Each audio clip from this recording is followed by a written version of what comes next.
Kita lanjutkan kaidah yang ke-44.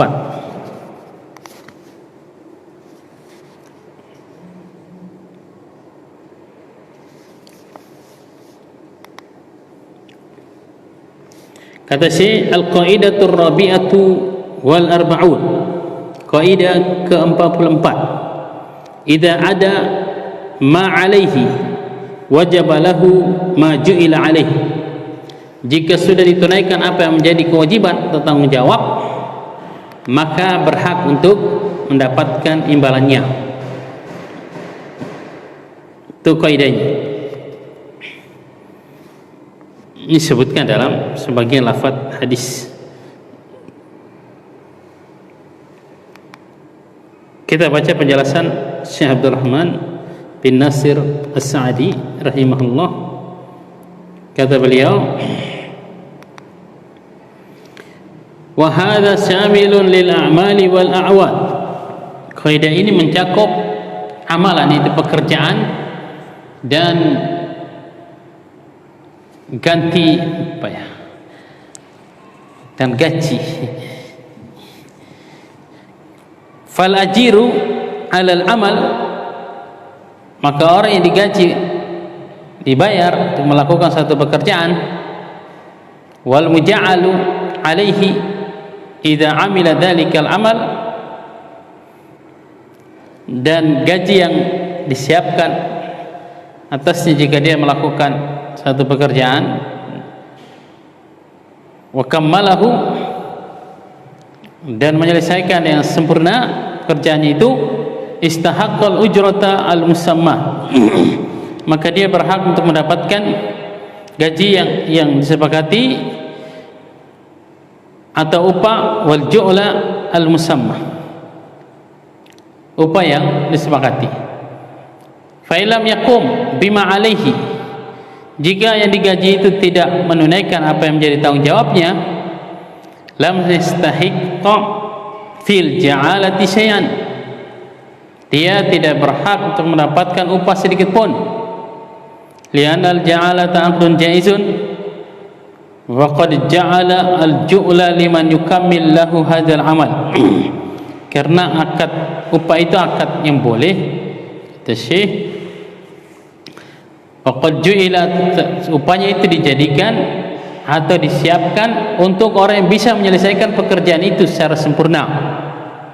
Faman lam yukammilhu, kata Syekh, siapa yang tidak menyempurnakan pekerjaannya, walaupun sudah mungkin 3/4 sudah selesai dia kerjakan, atau setengahnya sudah selesai dia kerjakan, tanpa uzur dia berhenti, maka tidak berhak untuk digaji sedikit pun, kata Syekh. Kaidahnya.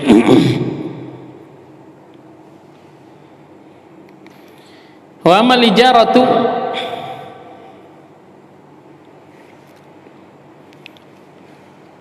adapun sewa atau gaji, apa bedanya upah dengan gaji ya? Sama aja model. Kalau meninggalkan pekerjaan itu sebelum selesai tanpa uzur, kata Syekh, tidak berhak untuk mendapatkan sedikit pun dari gajinya. Mungkin tadi sudah separuh dia kerjakan, kata Syekh, tapi belum selesai, karena asalnya gaji itu, kata Syekh, dalam syariat Islam diberikan untuk mereka yang mengerjakan satu pekerjaan sampai selesai.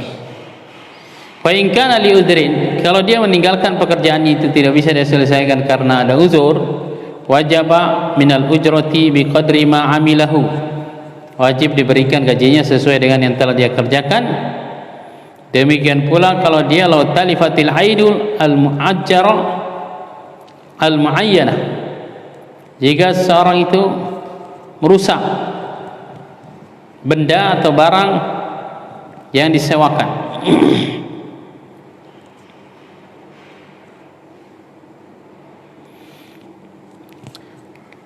contohnya misalnya, kata Syekh, tapi ini khususnya dalam masalah wakaf dan selainnya. Lau syarata istiqaq wasiyatin aw waqfin, seandainya orang yang wakafkan hartanya itu mensyaratkan yang berhak untuk mendapatkan manfaat dari wakaf saya ini adalah liman yaqumu bi'amalin minal a'mal, orang yang melakukan satu pekerjaan seperti dia jadi imam masjid, jadi muazin, atau jadi guru, atau pekerjaan-pekerjaan yang disebutkan. Misalnya seorang mengwakafkan hotel, misalnya penghasilannya misalnya dia katakan untuk jamaah haji Indonesia misalnya, maka siapa melakukan dari Aceh misalnya, siapa menaikkan ibadah haji dari masyarakat Aceh berhak untuk mendapatkan bagian dari hasil hotel tersebut, atau hasil dari harta yang saya wakafkan ini untuk para imam masjid di Sangatta misalnya, para muazin di Sangatta misalnya, para guru agama dan semacamnya.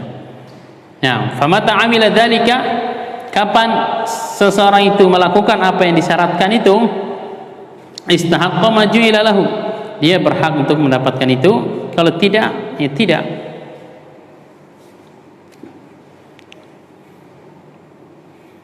Yang poin pentingnya kaidah ini adalah dalam masalah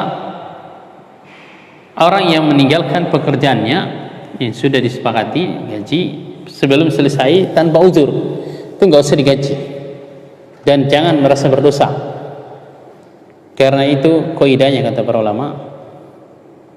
Nah, kecuali kalau ada uzur dia meninggalkan pekerjaan tersebut, maka kata Syekh digaji sesuai dengan nilai pekerjaannya. Mungkin bisa dihitung harian atau dihitung dari total kontrak. Misalnya harusnya dia borong 100 juta sampai selesai, ternyata baru separuh dia sudah berhenti, maka dikasih 50 juta aja misalnya.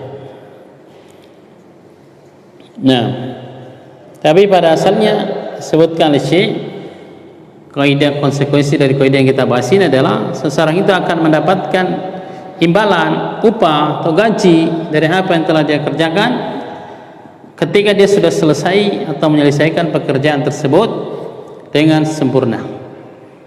Kalau enggak dapat pada asalnya. Nah, ini inti dari kaidah yang ke-44. Simpulannya, dalam akad gaji menggaji, pada asalnya gaji itu diberikan jika telah selesai dan sempurna ditunaikan yang menjadi tanggung jawab yang digaji.